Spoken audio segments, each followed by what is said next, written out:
listening to The Bradshaw Boys, a podcast where three relatively grown men binge the iconic HBO series Sex and the City. So dust off those DVDs and grab yourself a white wine or even a Cosmopolitan and settle in. Take it away, boys. Welcome to the Bradshaw Boys, a podcast where three guys watch their way through Sex and the City for the first time ever, mostly. I'm Cory Cavin. I'm Kevin James Doyle. I'm Jon Sieber. And we are joined by a guest today. We're really excited to have her. She is a friend. She's also a fashion designer. Please welcome Jess Schwartz. Woo! Hi. Thank you so much for Can I being call you here. Jess? Your name is Jessica Schwartz. Yeah, legally Jessica Schwartz, Yeah, right. but that's Jessica's too long when you live in New York. No Yeah, one that's will true. actually call you Jessica. Yeah, New It's York usually Jess. single syllable. Fun fact about Jessica Schwartz, I own a business with her husband, who I've known for a very long time, and our entire business's phone plan is under her maiden name.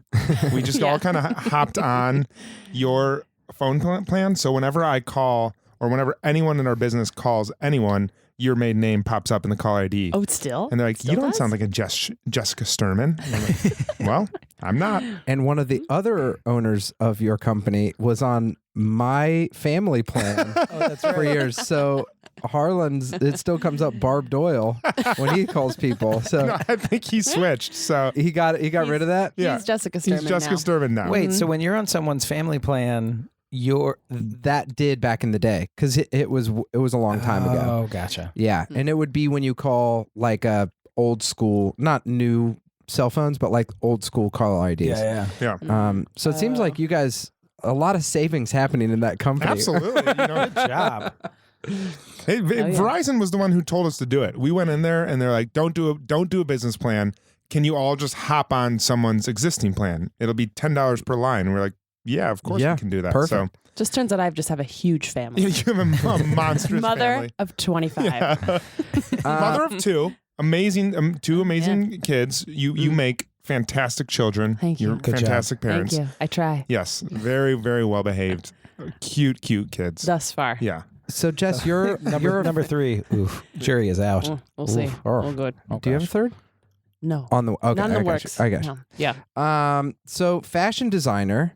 Mm-hmm. Let's start with what we ask all our guests, which is what is your relationship to the show, Sex and the City? Well, it's a deep one, I feel like. Oh, mainly because it came out when I was kind of ending high school, entering Mhm. college, Mm-hmm. Okay. aging myself.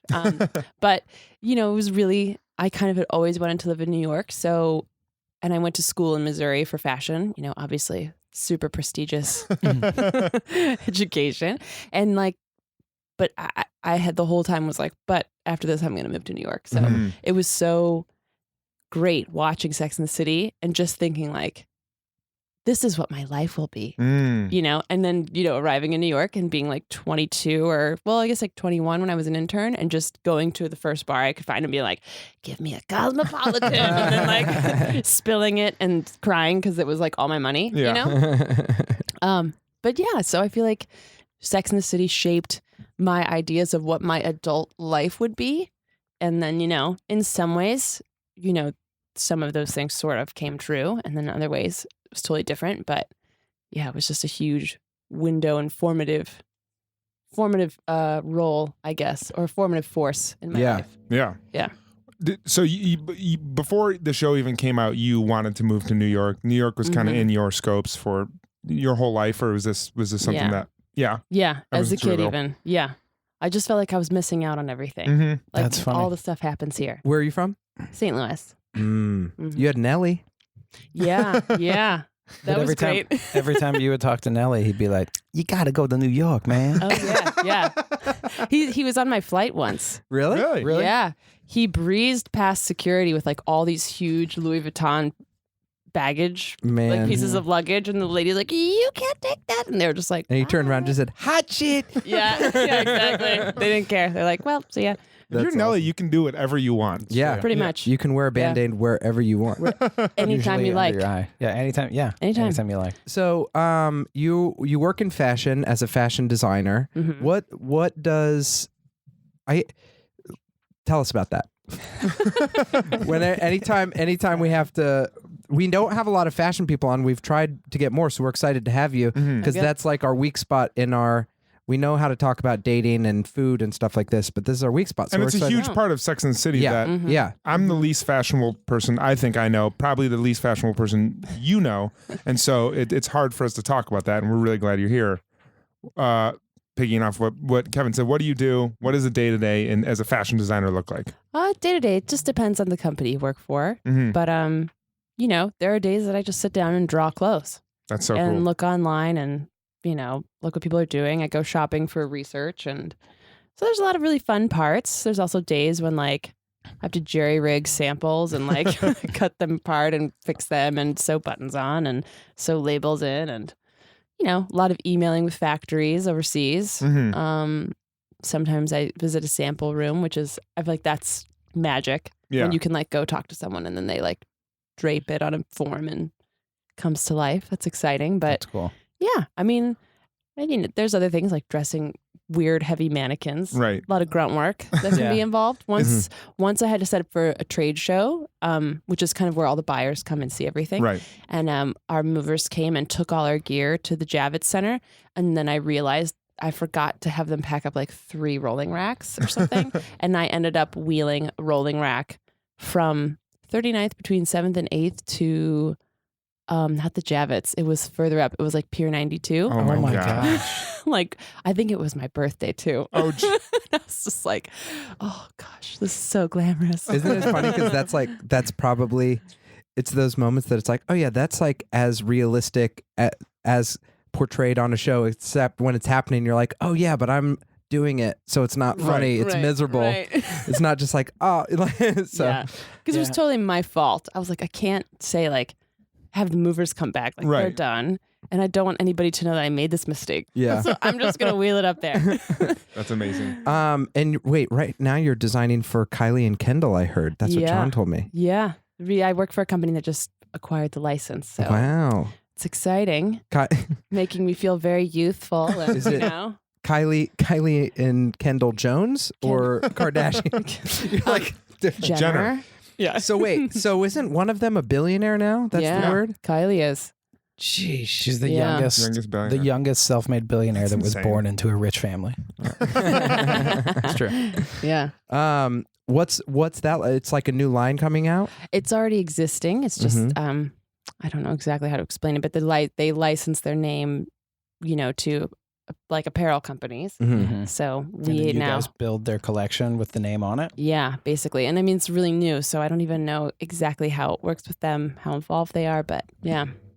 I heard that Jessica Simpson, I thought she was like washed up, but apparently she makes like $1 billion a year doing Yeah. clothes too. Yeah, she does really well. And I've heard she's very involved. Yeah. In the design of her clothes? Yeah, her and her mom apparently are. Really? Really Oh, into that's it. interesting. Yeah. That seems So like does that mean she's sitting there sketching, she's doing emails overseas, or does she kind of come in and just be like, yes, yes, no, yes, maybe? The latter. Okay, the latter. Yeah. Latter. It Okay. seems Yeah. like it's She probably says more. yes, yes, no, maybe, but what she says no to is being with Nick Lachey still. Exactly. Dude, solid Nick Lachey joke. You were so We kick off every podcast with a solid Nick Lachey joke. Hey, This week's Nick Lachey joke is message our Instagram if you like the Nick Lachey joke, please. message it if you have a better Nick Lachey joke. We'll Yeah. read that one on the air. How much of your job is like Devil Wears Prada? That's what I wanted to ask. 'Cause Oh. That's one of my favorite movies. You know? Really? It is. Do you want to great- get together and watch it? It is. I would love to. We should. Have you do an read the book? I haven't read the book. Neither have I. I can't read. Haven't either. I know that it's a great movie, and when I used to work at MTV, we were pitching things for when Ludacris came in, and we tried to do a thing where we got Ludacris to recreate the blue sweater scene because it's one of Yeah. Ludacris's favorite movies. Oh, really? We were like looking through No a fact sheet, and they were like, one of his favorite movies is Devil Wears Prada. He talks about how it's like such a great movie about business and stuff. But anyway, so Yeah. is it like that at all?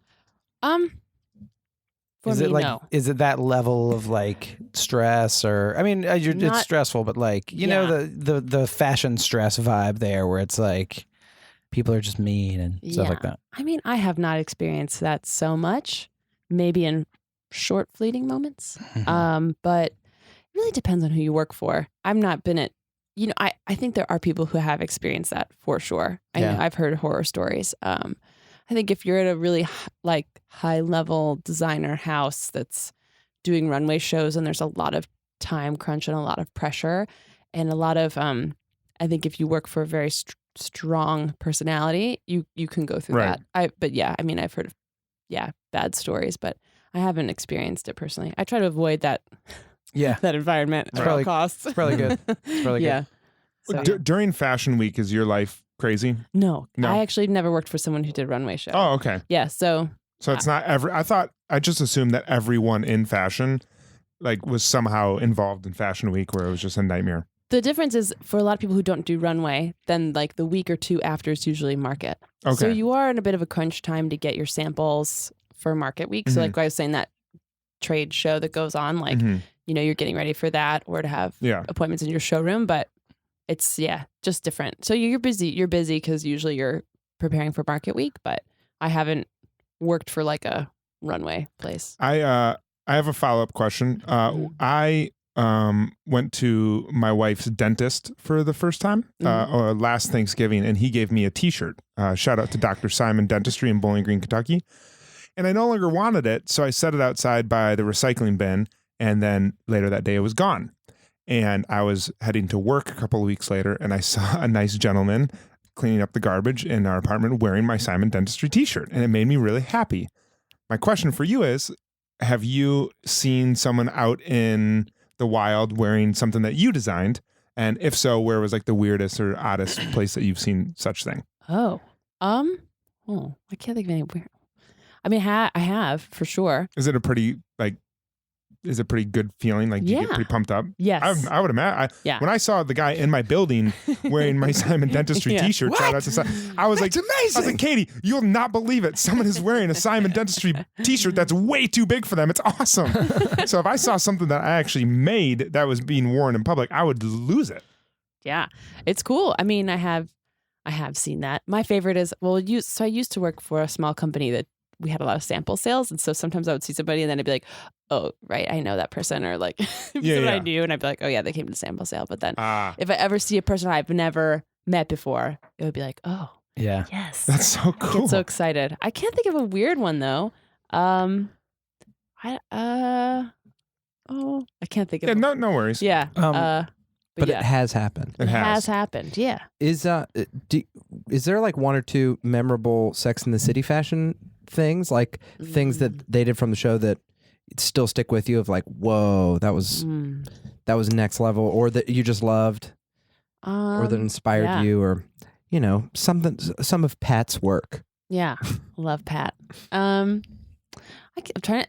I mean, a couple of things just flashed to mind right away. One is Carrie wearing a silk newsprint bias dress. I think it was Dior We've heard of that. when Galliano was there, Mhm. which I was a huge Galliano Dior fan.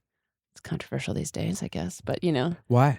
Oh, so John Galliano, he was at Dior for a long time, and he went to eat dinner. I think he was at a restaurant, and he got a little drunk, and he got in a fight with someone who made some anti-Semitic comments, and so then Dior fired him, and then he was kind of a pariah for a while, and then actually Oscar de la Renta kind of took him under his wing for a little bit to try to bring him back around, and now he is designer at Margiela.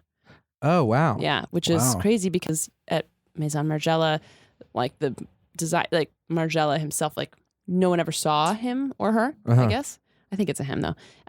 And so that was always kind of secret, I guess. And then he stepped down, and they hired John Galliano to do it. So now he's doing that there. So But, now he's the face of that. yeah. That's interesting. Was the Margiela thing? It was like the Banksy of fashion, kind of. A little bit, yeah. That's Interesting. cool. Yeah. I mean, in that sense, yeah. No one knew who it was. So, I mean, someone does, but Yeah. Maybe Someone's me. cashing the the checks. Yeah. maybe no one does. Maybe just some morning a bunch of clothes appear somewhere, and they're like, he was here. yeah. He just came out. It was just behind a wall. It's like those glass partitions at the liquor stores, And they just like open it and slide something through, Yeah. and then Here's a handbag. yeah. I spray painted it white. Here you go.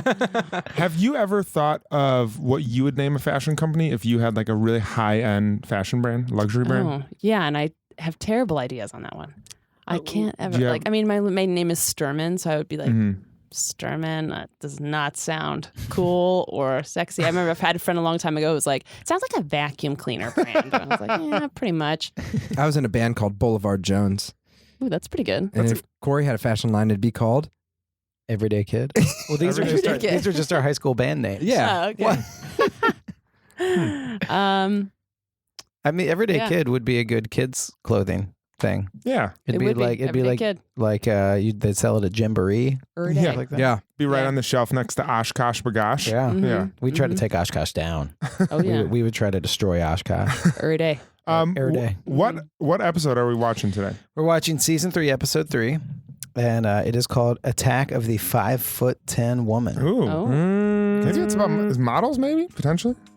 I don't know. Possibly models. 5'10" is like a model height, right? Yes. Yeah. Yes. Maybe it is about that. Mm-hmm. Well, let's get to it. Let's see. Models attacking. Ouch. Awesome. Okay. We'll be back. Episode 33. Attack of the 5'10" Woman. Carrie must confront her past with Big when she runs into Natasha, Big's wife. Miranda hires Magda, an Eastern European maid with very traditional values. Charlotte deals with some of her body issues at a spa, while Samantha is banned from the spa when she gets physical with the masseuse. And now, back to the boys. Attack of the 5'2" woman. 5'10". 5'10". 5'10". 5'10". 5'2" would be like, get out. Well, maybe Carrie's Get outta 5'2". Carrie might be 5'2". Kevin, you just for the listeners, Kevin just two-handed crushed up a seltzer can. It was a struggle for him the whole way. I don't know if I could do that. Oh man. Crush a seltzer can? I don't know. You got it. I have an arm injury. Oh, you do have an arm injury. I think I could. And that's full of seltzer. seltzer. Yeah. It would be very messy. What a weird episode. I agree. I think What the a episode, weird episode. I couldn't tell if it was just like I have a cold right now, and so I was like, I couldn't tell if I just kind of felt like I was in a haze, but the tone of everything just felt like there weren't a lot of laughs. They had a lot of strands out there. Yeah. Then they also had, it was an interest. What'd you think? I didn't think it was weird at all. Oh, really? No. But I mean, I don't know. Well, what was weird about it? If you like just the music and the sounds in that episode were so was odd. strange. Yeah. I don't know, like when they were in the I didn't feel like in they the were spa the whole time. Just like The first time they're in the spa and you hear like Yeah. that like weird scat track that was going on. Yeah. It's weird, but also indicative of the time. Yeah. I feel That's like. true. You know. The music, we have heard criticisms before from people that the music is always a little strange if you really listen to it. Mm-hmm. I was saying that sounded like the Doug theme song. Is that how it went? It reminded me. Something like that. I'm pretty sure that was Doug. Was it? Yeah, it was right at the end of that. It's also like the end of the Seinfeld theme. That was pretty good. Mm-hmm. So I'll give a brief. I don't know. Even do a flyover, John. I have my notes here. I guess. I think Carrie's question was: are there women in New York who are there just to make us feel bad about ourselves? Which that was about Natasha. They saw Natasha in the New York 5'10" Times. woman. They're doing an Eaton Park. What is it called? A chomp and chew? A chat and chew. A chat and chew. Eaton Park, where they all went out and directed traffic to parking spots. Dude, do you guys have Eaton Parks? Well, I have I a love hot Eaton dog. Park. What is an Eaton Eaton Park? Park? Eaton Park is it's like a Denny's. It's like a nicer Denny's. They have them in Pittsburgh and different places. I don't know where exactly, but yeah, Eaton Park is a chain. It sounds so Midwestern. Like, Yeah. I thought you were going to say it's Ohio. I'm like, that sounds like maybe the most No, I Ohio don't know. thing I've ever Come on heard down of. to Eaton Park. Come to Yeah. Eaton Park. I wonder. Get you a cup of coffee. We'll talk about whatever's on the. car. Do you know what and it's get like? Some things to eat. We'll talk about what's on the municipal budget. You know, everyone's going to come It down. reminds me of. Did you have Perkins? Yeah, It was like Perkins, only a little. except like, worse pie. 'Cause No. Perkins pie is incredible. Really? Wow. Oh yeah.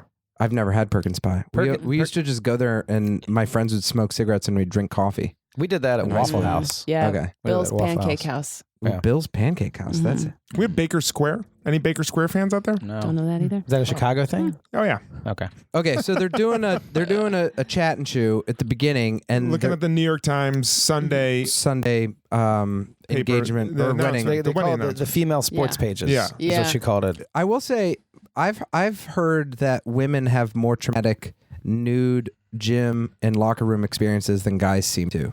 Oh, Is yeah. that true? Oh, I hope you guys don't have it like we do. What? don't Can you know. explain? I've just what heard it more is? girls talk about it traumatically. Guys are just like, I saw fucking hangy balls. Most of ours, especially the last gym that I went to, because it's just the oldest men you'll ever see, That's a good place to and start. they're super naked. Yeah.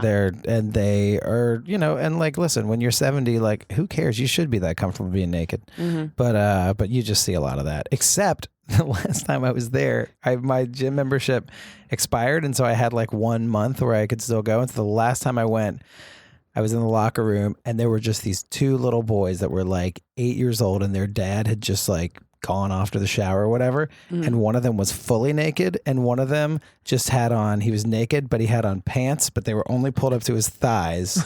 So it was just like his butt and little boy wiener was out.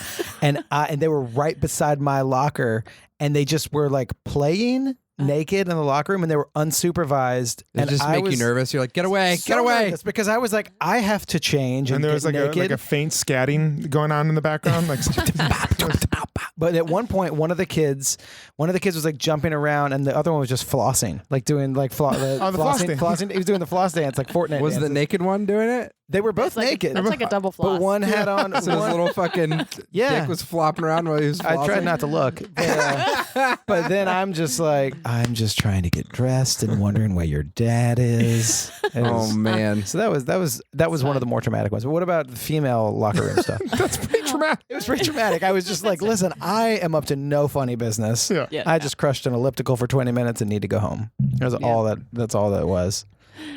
Well, girls, I don't think for women it's so much traumatic to see like older women. It's more that I would say my traumatic locker room experiences happened in like middle school and high yeah. school of just where everybody's kind of changing at different Yeah. speeds. And Sure, times. sure. Girls are just unfortunately like pretty mean to each other. Yeah. So, I remember some girl in 6th grade who hated me. She just was always like calling me a carpenter's dream, Oh, So yeah. flat Flat. chested. But she had no boobs. I I'd don't know always- why she Wow. felt she felt that she just could kept- call me. I was like, takes one to know one. I don't What know. up, 2x4? Yeah, I mean, it was just. But I was so astounded, I couldn't even respond. I'm like, wait, is she talking to me or That's so- herself? Or, I don't, but Yeah. it's like that kind of stuff happens all the time. Wow. Unfortunately, hopefully not so much anymore. I feel like there's so much more body Stuff on- positivity Yeah. out there that And hopefully things it's on not. bullying and stuff. I like that, honestly too. don't. Maybe I'm being a pessimist, but I feel like there's body positivity happening with adults. I feel like kids are probably just as mean as they used to I be. thought you were going to don't say know. maybe I'm being a pessimist, but I don't think any of the body positivity is good. Is It's good. going a little too far. No, but like I talked You to need to be my shamed. I talked to my friend who's a high school teacher, and he was just like, I was like, is anything different with? Yeah. We were talking about music, and he's like everyone. I was like, do kids like listen to like Chance the Rapper or something? He's like, no, everyone's obsessed with 6ix9ine, oh, who's God. just like a this, pedophile. like crazy, and he's like, and everyone still like calls people gay, Oh, and really? everyone still The F word. use the F word. He's like, it's the exact same thing. Oh my Yeah. God. And I was like, at your school, he's like, I don't know about other schools. He's like, at my school, he's Where like, is this, in Ohio? in Ohio.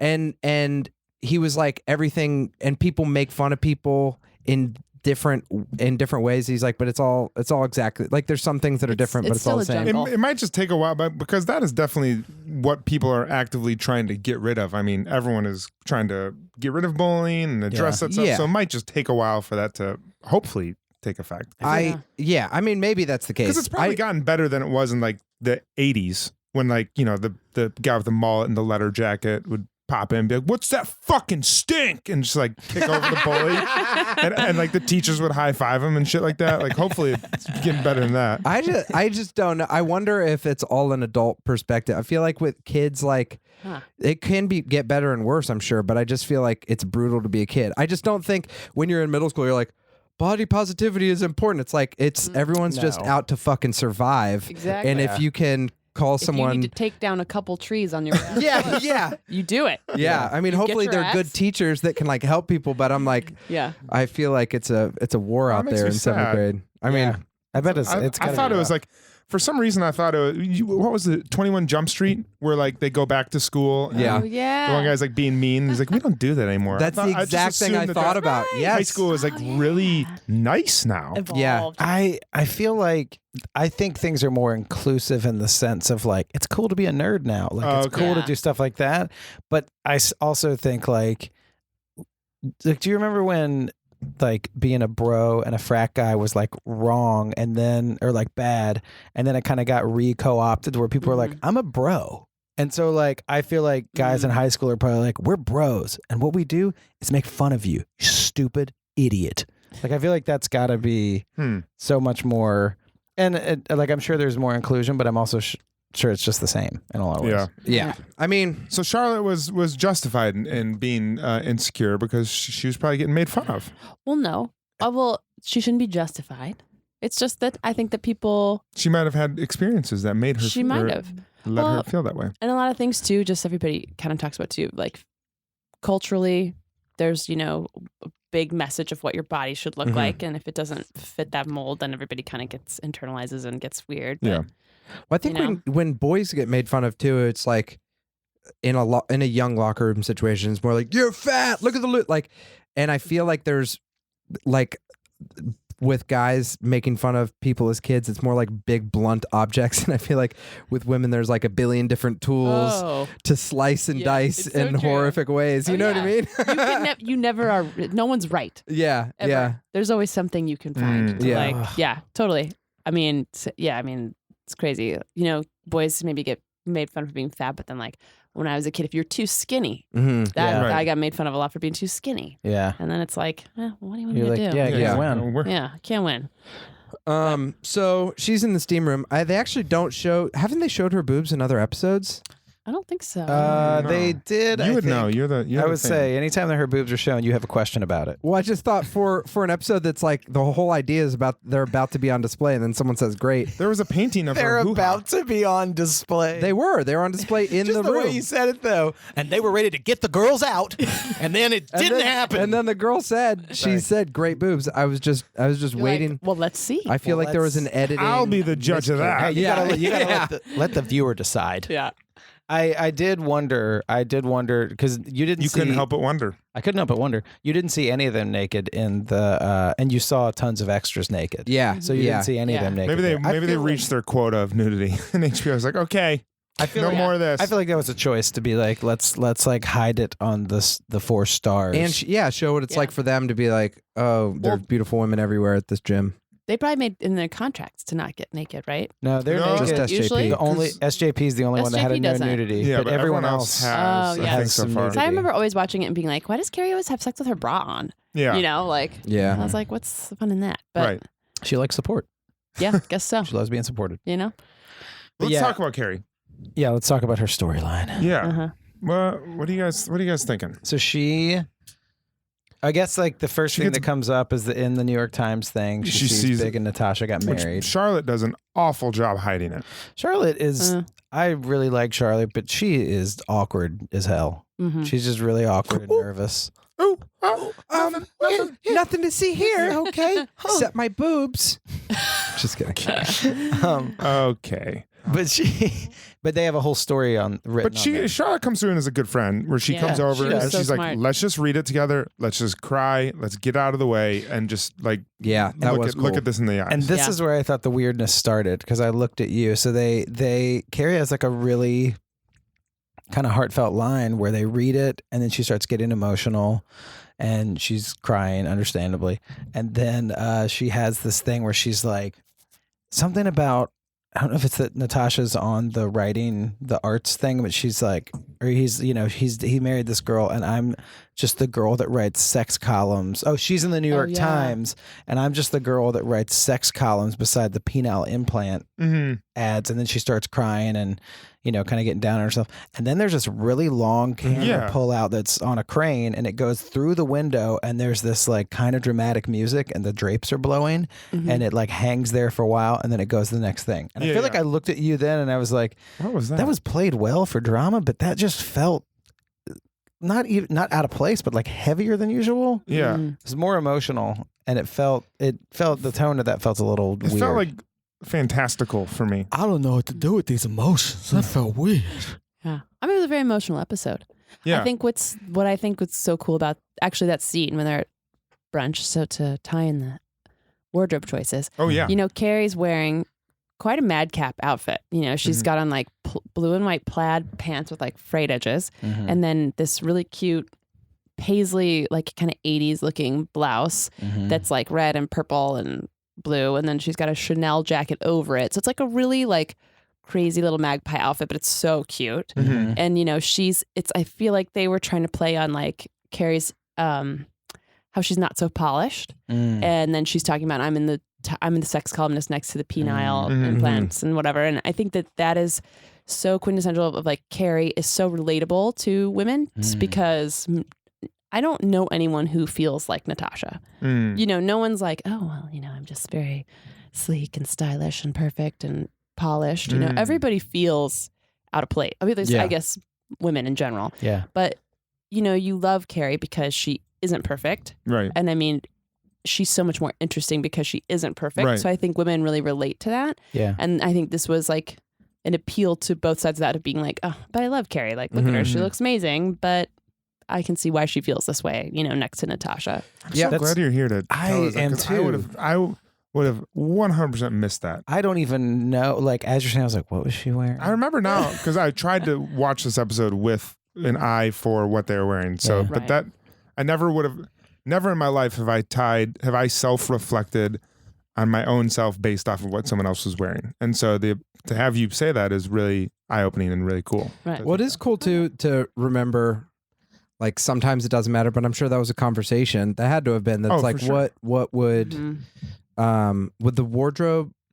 Who I That guess would have been the stylist. That would have been Patricia Field would have headed that up, and then there would have been conversations around it, I guess. Yeah. Yeah, I think they do a good job with Carrie in this episode in particular of not her as an actress as well, that there was this is maybe a little before, but like the Manic Pixie Dream Girl, which was like Natalie Portman in Garden State, and then Elizabethtown, like, and then they wrote an article about what this like archetype is, and she has like basically she does a good job at being quirky but still being three-dimensional and it not being just like not contrived. Yeah, it didn't in this episode. It certainly didn't feel like they mentioned those things a few times, and I was like, oh, I hope they don't over quirk her to just like be at the place like spilling drinks and be like, I always mess everything up, you know? Right. Yeah. I thought they did a good job. Just her, I don't know, kind of wading through the bullshit and being like, I love myself, but I'm not perfect. Yeah, you know.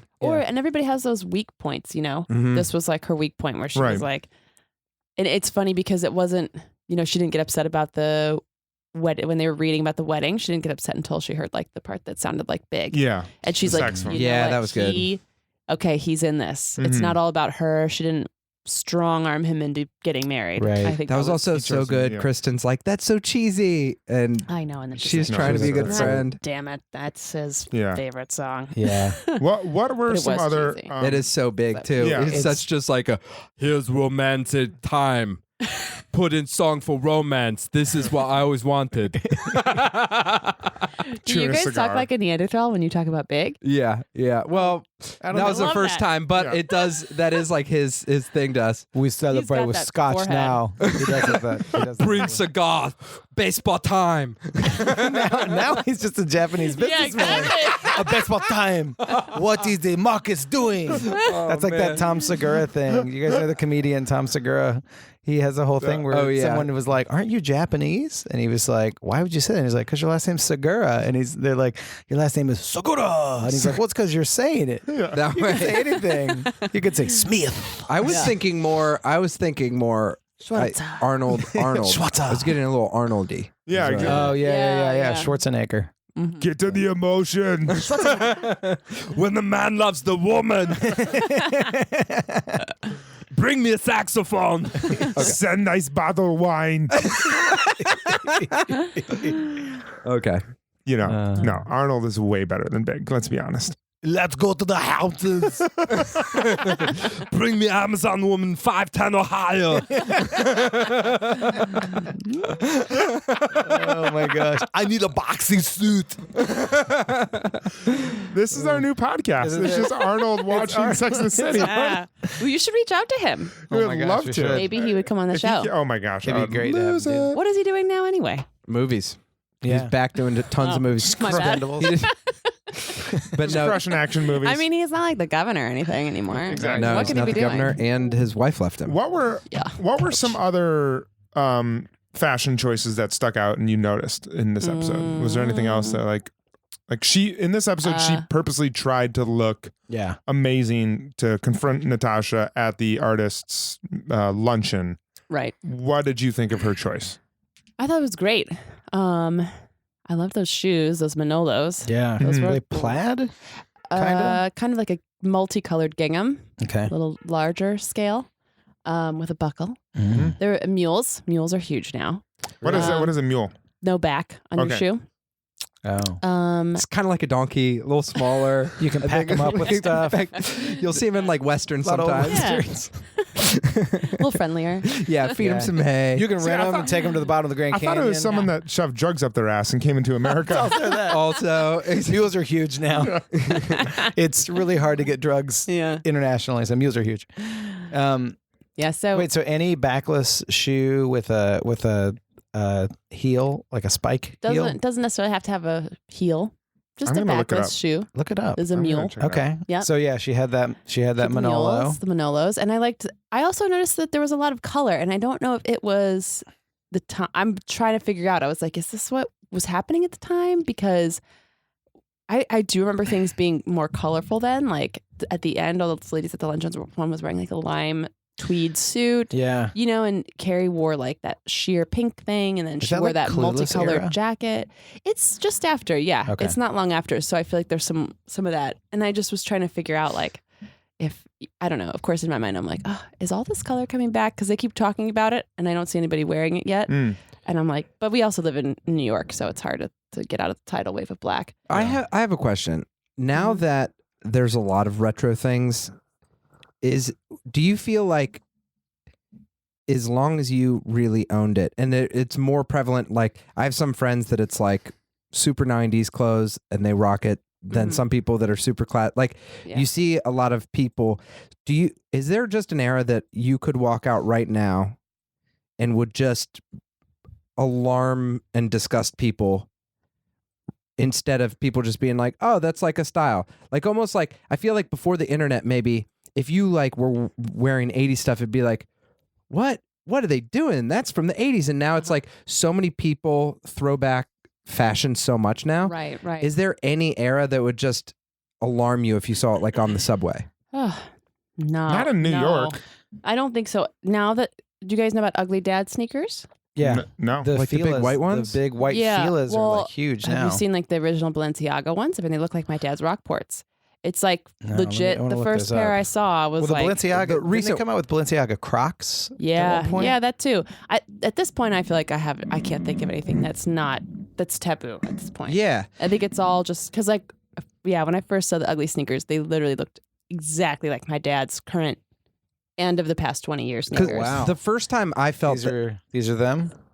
I mean, those are a little cuter. Here. the first time I was like, I don't know if if I've gotten used to it. Well, yeah, here, I mean, these kind of look like my dad's old Rockports a little bit. oh yeah. Yeah. So it's, We'll put a picture up. yeah, I mean, I don't know if my eye is now more trained to it that I'm cool Yeah. with it. I mean, I definitely bought a pair at Zara that I thought were really cute, but yeah, I think at this point, in Crocs, yeah, I mean, The first time it alarmed me was the first time I started seeing people dress like normcore in Williamsburg, and just like dad hats and like the yeah, big white tennis shoes, and I was like, bad fitting. what is happening? Pleated khakis. Yeah, and then it's weird because it's like I literally did get used to it. And then I was like, oh yeah, those people look cool now. Exactly. And I don't think it's happened.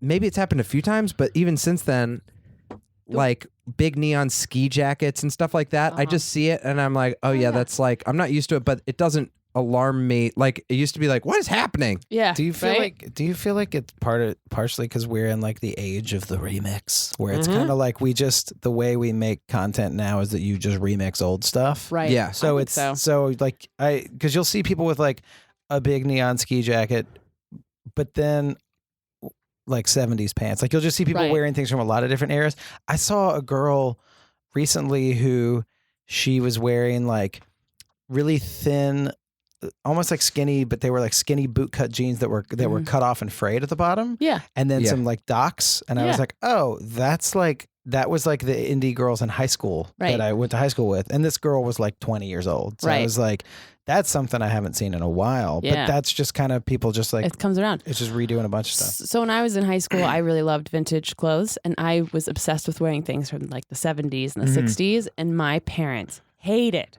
the 70s. I used to come home and my dad would be like, are you wearing double knit polyester pants? And I would be like, yeah. And he's like, how are you not sweating to death? I used to sit in my car with no air conditioning on vinyl seats and wear those pants. I thought I was going to burst into flames. Like, he could not understand or wrap his head around it. Do you think you're going to get a job from this one day, young lady? Oh, I mean, they just could not. Like, I wore so many polyester button down. I smelled horrible, by the way. Like, I don't think you could get within a foot of me. It was my favorite stuff to wear, and my parents were so mortified and horrified by it. Wow. And that's probably why that whole era, they were so hot for years that then when Tommy Bahama became big, they're just like, give me a big breezy shirt, baby. Exactly. Big breezy shirt. Yeah. So it's like, I remember my parents doing that. And so like now that I'm in this, and then I remember too, I had a boss when I first started working, and she was like, everybody likes to be retro for an era that they weren't really a part of. Yeah. So then so it's like, she's like, but then when stuff that you were part of the first time comes around again, it's a little harder to jump in on it. And I remember thinking, okay, that's really interesting. Clothes I wore in college, I don't want to see those again. I'm done with the, trashy Tom Ford knockoff club clothes. I don't want to. I don't want to wear a faux fur blue leopard tube top again. Yeah. I think I'm gonna pass on that. Yeah. I remember. Yeah, and that's all back now, and it's so funny because I'm like, well, I mean, but I think because I have the perspective of being in that position before, I'm like, oh, it's okay, I guess. But I'm probably not gonna. I mean, also being of the age I am, I don't think I can rock all that stuff again. But like, I like seeing young girls in it. It makes me like makes my heart warm. I'm like, oh. Okay, I remember that. Yeah, that was fun. I wore like giant baggy skate jeans and like long sleeve baggy t-shirts in high school, and now seeing those, I'm like, oh, I get it, but I'm not going to do that again because I'm an adult now. Right. Not that adults can't do that, but so you're working on. When we had talked about it, you were working on the Kylie and Kendall line, and you said a lot of it is actually. We were talking before this. It's inspired by like that fashion of the 90s. Yeah, I mean, when I look at pictures of them, and inspired by Sex and the City. Well, in a way, yeah. Sex and the City is very much of that era that I feel like you look at pictures of like the, Kendall and Kylie and the Hadid sisters, Gigi and Bella, and they're rocking all these things that look very, nostalgic to me. Things from like the late 90s, early aughts. And I'm just like, oh, wow. So first time I saw that Calvin Klein underwear, them wearing that, I was like, what is happening? Oh, yeah. Like that was so 90s. Yes, that was so Marky 90s. Mark. Yeah. Yeah. Before it was Totally. Mark Wahlberg. That's right. Yeah. Yeah. So I feel like it's all coming back around. So watching this even was just like, I was like, oh, this is going to be very like inspirational to see all this, all these things. I mean, like we're making like all these little handkerchief tops, and I'm like, oh, I remember those, Oh, didn't she wear that at the Hamptons party? Yeah. I think Carrie might wear that at the Hamptons party. Exactly. That's so weird. The tube top thing, not tube top, like midriff shirts. Yeah. I've never gotten because I'm a guy. And so I was like, it'd be so weird to wear a shirt like that as a guy, even though some guys wore that in like the 80s and stuff. Yeah. But it's wild to me with that coming back because it feels so long ago. And, that's the thing about fashion too, is that, erogenous zones kind of change with trends. So the midriff is an erogenous zone now, which makes sense because like everyone works out. And back in the 90s, I feel like there was a big push for being fit, Yeah. And then, in the 60s, the erogenous zone was the legs. So everybody wore like really tiny skirts, And then, I mean, I think boobs are always cool. I think pretty Totally much. agree. Except for the 20s, maybe. In the 20s, women were like flattening them. But it's interesting how as things shift, like different parts of the body become more. Yeah. But with models like heroin chic, like super skinny, like Kate Moss, I feel like boobs were not boobs or butt weren't the thing with Kate Moss. It was just That's bones. true. So bones. back at that time, boobs were not a thing. Butts. Bones, That's right. perhaps. So when you're designing Butts. clothes, you have to be aware of these erogenous trends, I guess. Yeah, a little bit. I mean, because you just have to know what looks right.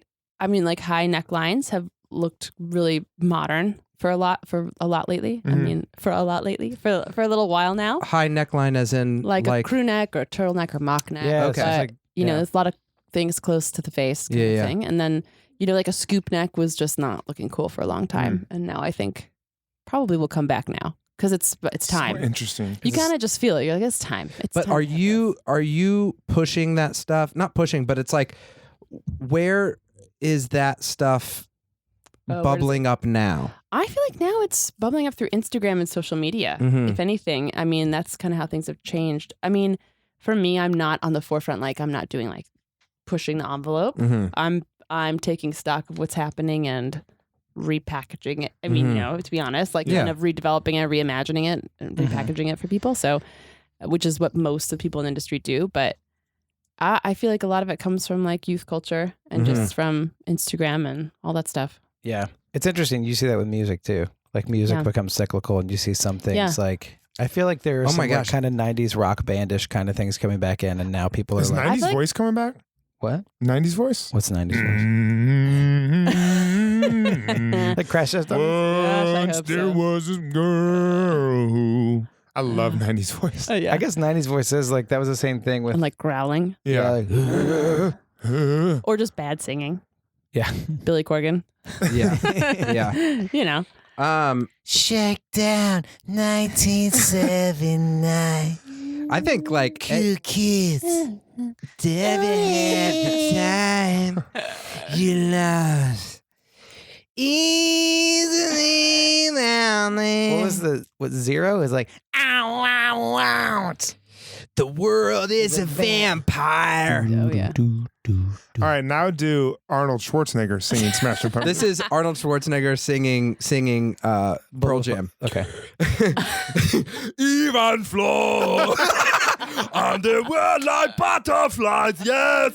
But that was more, it's funny, that went into more Hans and Franz. That was like an impression of Arnold Schwarzenegger. It was more Hans and Franz doing it. In the way. I hate to cut off the singing, but we do something very special in our podcast every week. We have a special podcast within a podcast.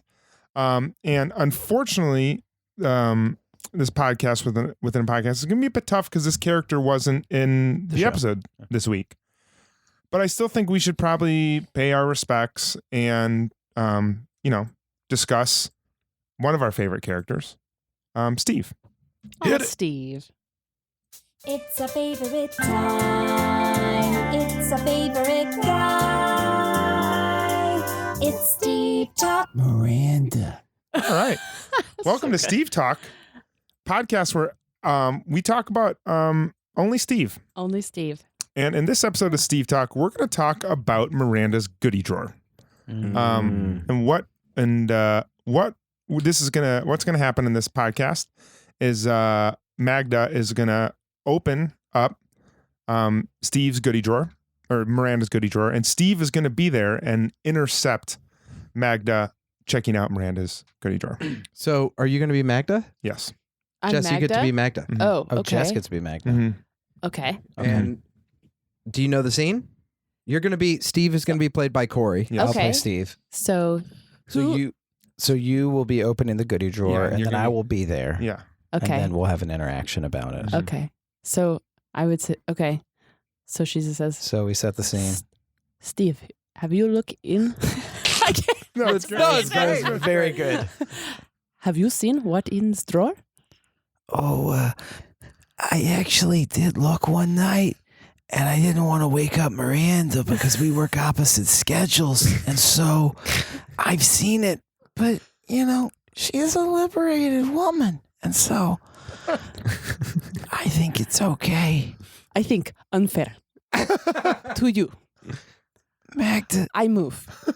that's so nice of you. You know, it's kind of interesting to see cultures come together and see someone from an older generation really give respect to me.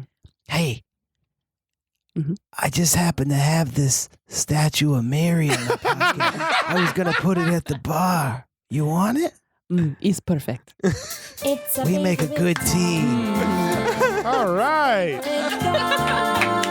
Good Steve talk. That's really good. Steve Talk. Miranda. That was a great Steve talk. That was I did not see that coming. That the statue belonged to Steve this whole time. That's a big twist. Yeah, it's Wow. weird because he's from an Episcopalian church too. That he would have a Catholic statue, but he's into religious memorabilia. We were talking about what's it, ASM and ASMR before, and you were so quiet with Steve. It was almost like Steve ASMR.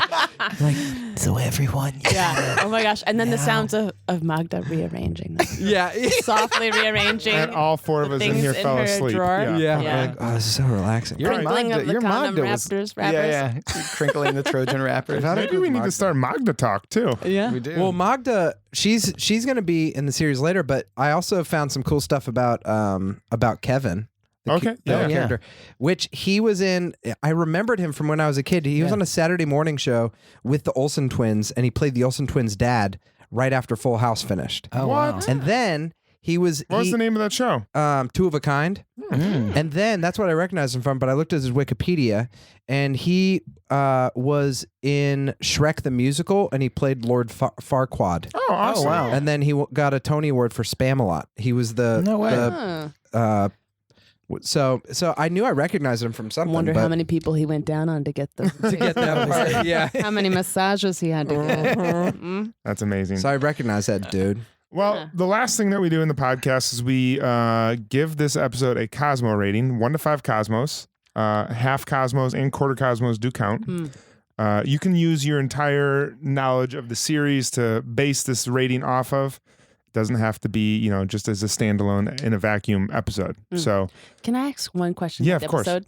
Did anybody think that maybe Natasha wasn't really sick and she didn't go to the luncheon Yeah. because she was afraid of Carrie? Ooh. I think either I did not think of that. I think I could see that as a possibility that maybe it was a play against Carrie, or that Natasha's just the kind of person that doesn't like to do stuff like that. She gives off the vibe of someone that's like, I'm sorry, I'm sick, when she just doesn't want to go. I'm on the board, but I don't go. Exactly. She might be that one. Yeah. I don't See, know. Natasha to me doesn't seem super threatened by Carrie. That's what they want you to think. Okay. But that's how deep the female psychosis. I was gonna say, goes. is that a female psyche thing where you're you're like, oh, they're all threatened by Yeah, we're all threatened by each other. by each other. You could be, whoever you want, and it's like, oh, So but the she's answer to- so cool and At any madcap, moment. and Yeah. I'm so vanilla, and we've all got lots of ways to hurt ourselves, That's true. unfortunately.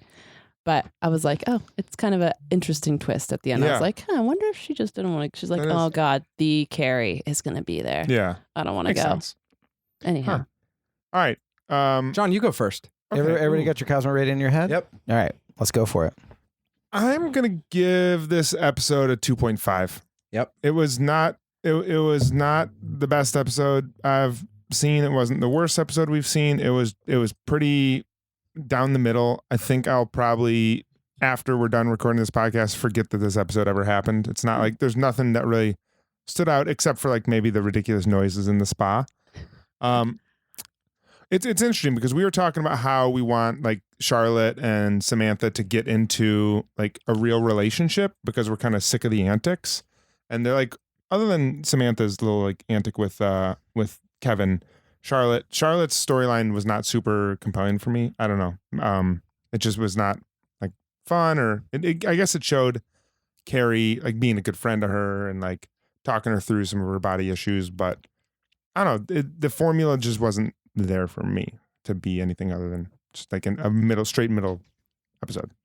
I get that. I'm giving it a 3.0. 3 Cosmos. I agree that it was weird. I felt like I just got a weird vibe from the whole thing, but it wasn't enough to take it way down for me. It just felt normal, which I guess normal would be middle of the road For some reason, normal middle of the road for me is always 3 instead of 2.5. I don't know why, but I thought that the storylines, some of them were strong. Like, I thought the Magda one was strong, and that line that Charlotte says to her, she's like, "I drink coffee." I forgot. Miranda. Says. Miranda. Yeah, sorry. Miranda says, I drink coffee. I do this. I use battery operated devices. If you can't, like, that's like from what I've heard, like a famous line from the show. So I think that there were strong things going on there, and I thought there was a lot of good, like, emotional dialogue between people, like Carrie talking to Charlotte about her body issues, and Charlotte talking to Carrie about Big, and then Samantha even talking to Carrie at the luncheon. I feel like there was good stuff going on. It just didn't all tie together. So I think a 3. I didn't think it was necessarily a bad episode. It just didn't all really, it didn't like tie up in a bow in a way, I guess. I did think the joke at the end about Natasha misspelling there. That was good. That was really funny. That was fun. That was great. All right. I would give it a 2.25, I guess. And not because I didn't like it. I enjoyed it. It just, like Cory said, I don't think I'll remember it forever, and it never came together in a full way. I liked their joke. I liked knowing Magda's going to continue. I really liked it because I was like, very excited for that. They definitely they took her character to be like, oh, you're just this annoying little trope that's going to come in and be so, and then by the end you're sort of like, oh, I like her. So it's cool to know. So I feel like that's the big bright spot in the episode. We haven't seen any of their parents either, so it's nice to see someone in a position like that's guiding them a little bit. Or like Miranda said, like, my parents live in Philly, that's far enough, like close enough. Yeah. And all of the reasons why I would take points off is because there wasn't a Magda Steve moment. The scene we just did, I thought, was the best part of the episode. Should have been in there. Your turn, Jess. I think I would give it a 3.5. Okay. I think for me, just as a woman, it's just a highly relatable episode. So it's just like, what I think is funny is watching it and they say like, oh, do women exist in New York just to make us feel bad about ourselves? And I think about that on like social media platforms all the time now. Oh yeah. So it's funny to see that and be like, oh, this is not a new problem. It's just taking on different forms. So I liked all of I just related to everything in it very much. And it actually, some of the dialogue really reminded me of dialogue I've had with other friends about like, oh, she gained 10 pounds. Would you, like, and all that stuff is so like, I mean, could have come from mine or one of my friends' mouths. So, it's, I liked it. Yeah. Well, I'm super glad that we had a female perspective. I'm so glad, not only a female perspective, but a female fashion perspective. Yeah, exactly. Because when you talked about Carrie's first outfit, I was like, we would have missed that totally. For sure. We did not talk at all about that moment where she says gaining 10 pounds. Samantha wrangles up this like dumb, just out of college student who like, what was her name again? Jenna? Jenna. Yeah, and she was just like, did you know what happened to her? She was like, she was the female version of Mr. Big. Did you know what happened? So she like gained 10 pounds. Jess, do you have a social media presence you want people to find you at? Are you on social media? Are you active in that? You don't have to. I mean, mainly I just put my kids on it, so it's really not that exciting. Look at your own kids, listeners. Yeah. Look at your own kids. Nothing to see here. Well, we'd love for you. Cuteness. Yeah, there's a lot of cuteness there. We'd love for you to come back, and in order to Steve talk, we could do the Magda minute. That's right. That's my pitch to you. I love it. Guys, get on iTunes and rate us 5 stars if you haven't yet. That means a lot. We have a lot of good stuff for season 3 coming up. And message us on Instagram and Twitter, and we'll read any of that stuff on air, or call our phone number, which is on our Instagram account as well, and we'll play the message. And also, you could just record us a voice note on your phone and just hit share and email it to the Bradshaw Boys NYC at Gmail, and we'll play that. So, or if anyone knows Morse code out there and can send us a Morse code, I will decode it and read out. Send us Morse code. Smoke signals, Morse code, whatever. If you want to come to the studio and put a sign in the window, we'll do that. Whatever, we're game. All right. Bye. Bye. The Bradshaw Boys stars Cory Cavin, Jon Sieber, and Kevin James Doyle. The show is produced by Jeremy L. Balon. For more information on the guys, check out their website at bradshawboys.com, on social media at The Bradshaw Boys, and if you see them in the street, tip your glass. Thanks for listening.